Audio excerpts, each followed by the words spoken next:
Good morning all of you. 1 2 3 law class with Kabir में आपका एक बार फिर से स्वागत है। आज हम बात करें इंडियन कॉन्स्टिट्यूशन और हम आ चुके हैं क्वेश्चन नंबर 13 पर। भारत की महान्यायवादी से आप क्या समझते हैं? भारतीय संविधान के अनुच्छेद 76 के अनुसार भारत में महान्यायवादी की नियुक्ति राष्ट्रपति द्वारा की जाती है। वह व्यक्ति राष्ट्रपति उस व्यक्ति को महान्यायवादी नियुक्त कर सकता है जो उच्च न्यायालय, उच्चतम न्यायालय यानी सुप्रीम कोर्ट के न्यायाधीश बनने की योग्यता रखता है तथा उसके पारिश्रमिक का निर्धारण भी राष्ट्रपति के द्वारा ही किया जाता है। महान्यायवादी भारत सरकार का विधिक अधिकारी होता है। वह समय समय पर राष्ट्रपति को विधि संबंधी जानकारी प्रदान करता है। अपने कर्तव्यों के पालन में उसे देश के सभी न्यायालयों की सुनवाई करने का अधिकार होता है।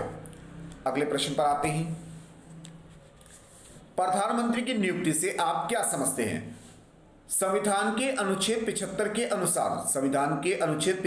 अनुसार प्रधानमंत्री की नियुक्ति राष्ट्रपति द्वारा की जाती है तथा अन्य मंत्रियों की नियुक्ति राष्ट्रपति द्वारा प्रधानमंत्री की सलाह पर यानी कि उसकी मंत्रणा पर की जाती है।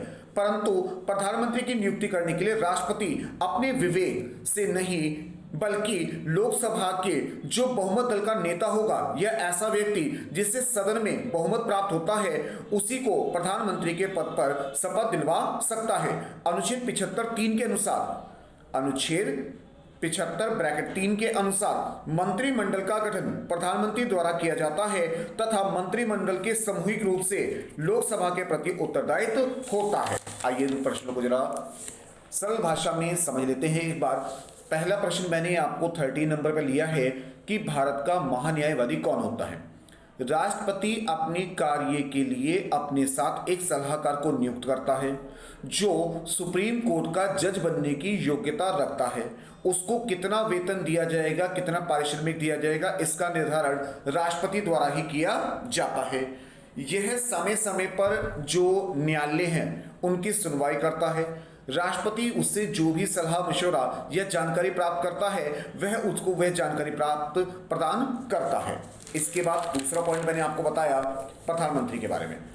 आपको पता है कि लोकसभा के चुनाव से सांसद चुने जाते हैं और इन सांसदों का जो प्रतिनिधि होता है, जो इनका मुखिया होता है, उसे राष्ट्रपति द्वारा शपथ ग्रहण करवा के प्रधानमंत्री के रूप में नियुक्त किया जाता है। यानी ऐसा नहीं है कि राष्ट्रपति किसी भी व्यक्ति को प्रधानमंत्री के रूप में शपथ दिलवा सकता है, बल्कि वह व्यक्ति जो बहुमत दल का नेता है या जिसे लोकसभा में बहुमत प्राप्त है उसी व्यक्ति को प्रधानमंत्री के रूप में नियुक्त किया जा सकता है। इसके बाद अगले प्रश्न पर आते हैं।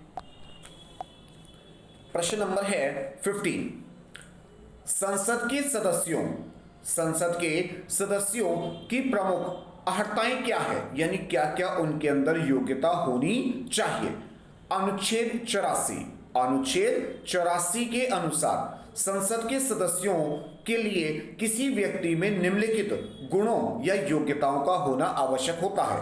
नंबर 1, वह भारत का नागरिक होना चाहिए।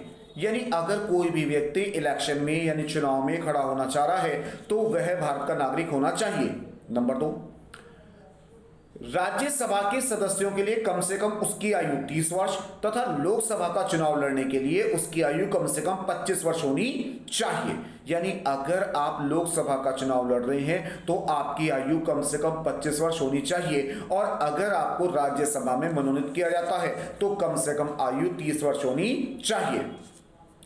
निर्वाचन आयोग द्वारा प्राधिकृत किसी व्यक्ति के समक्ष तृतीय सूची में इस प्रयोजन के लिए उसे प्रपत्र के अनुसार शपथ ली गई हो, यानी आम भाषा में समझिए कि उसका नाम मतदाता सूची में रजिस्टर्ड होना चाहिए।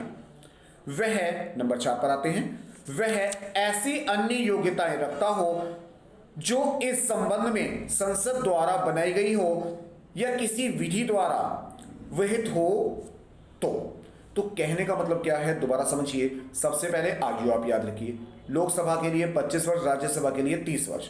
भारत का नागरिक होना चाहिए, उसका नाम किसी न किसी वोटिंग लिस्ट में यानी मतदाता सूची में होना चाहिए। इसके अलावा भी अगर कोई संविधान में या संसद द्वारा कुछ नियम बनाए गए हैं कि वह किसके ऊपर कोई क्रिमिनल केस ना चल रहा हो या वह दिवालिया ना हो, जो इस तरह की अर्हताएं हैं वह भी उसको पालन करनी अनिवार्य होती हैं। उदाहरण के लिए लोक प्रतिनिधि अधिनियम के अनुसार व्यक्ति का नाम किसी न किसी निर्वाचन क्षेत्र की मतदाता सूची में पंजीकृत होना चाहिए। आगे बढ़ते हैं, प्रश्न नंबर आ गए हम 16 पर 16 पे। लोकसभा के वेतन से आप क्या समझते हैं? लोकसभा का वेतन, लोकसभा अपनी प्रथम बैठक के लिए निर्धारित तिथि से 5 वर्ष तक चलती है, यानी कि जो पार्टी अपनी सरकार बनाती है उसकी अधिकतम अवधि 5 वर्ष तक हो सकती है। यदि उसकी कार्रवाई होने से पहले उसे भंग कर दिया जाए या उसकी कार्य अवधि को बढ़ाया ना जाए, यानी मान लीजिए फिलहाल एट प्रेजेंट मोदी जी की सरकार हमारे केंद्र सरकार के रूप में कार्य कर रही है और अभी इलेक्शन होने वाले हैं। अगर ये दोबारा से इलेक्शन में जीत जाते हैं यानी बहुमत को साबित कर देते हैं तो ये अपने कार्यकाल को बढ़ा सकते हैं, आगे कंटिन्यू कर सकते हैं। पर अगर इनकी पार्टी बहुमत के आंकड़े को नहीं छू पाती तो ऐसे में 5 वर्ष की अवधि में इस सरकार को समाप्त घोषित कर दिया जाएगा। तो यहां पर मैंने आपको बताया कि जिस दिन हमने लोकसभा के सदन में शपथ ग्रहण किया है उसके 5 वर्ष की अवधि के बाद लोकसभा स्वतः ही समाप्त हो जाती है, अगर उसे बीच में विघटित ना कर दिया जाए। इसके अतिरिक्त राष्ट्रपति इसे भंग करने का औपचारिक आदेश न कर दे। अगर किसी भी कंडीशन से कभी राष्ट्रपति ने कोई आपातकाल किसी भी सिचुएशन के अकॉर्डिंग इसे भंग करने का आदेश दे दिया है तो ये 5 साल से पहले भी भंग की जा सकती है। तो सदन 5 वर्ष की अवधि पूर्ण होने पर अपने आप ही भंग हो जाता है। सदन का विघटन किए जाने से वर्तमान सदन का जीवन समाप्त हो जाता है। अगर सत्ता एक बार समाप्त कर दी जाती है तो उसका विघटन कर दिया जाता है तो वह सत्ता समाप्त हो जाती है। एक बार सदन विघटित हो जाने के बाद वह अपरिवर्तनीय रहता है और इसके बाद नए सदन का गठन किया जाता है। संविधान के अधीन केवल लोकसभा का ही विघटन किया जाता है जबकि राज्यसभा को एक स्थायी सदन माना जाता है। अगर आपको मेरा पढ़ाया अच्छा लगे तो मेरे चैनल को लाइक करें, शेयर करें, सब्सक्राइब करें। 1 2 3 लॉ क्लास विद काव्य। Thank you.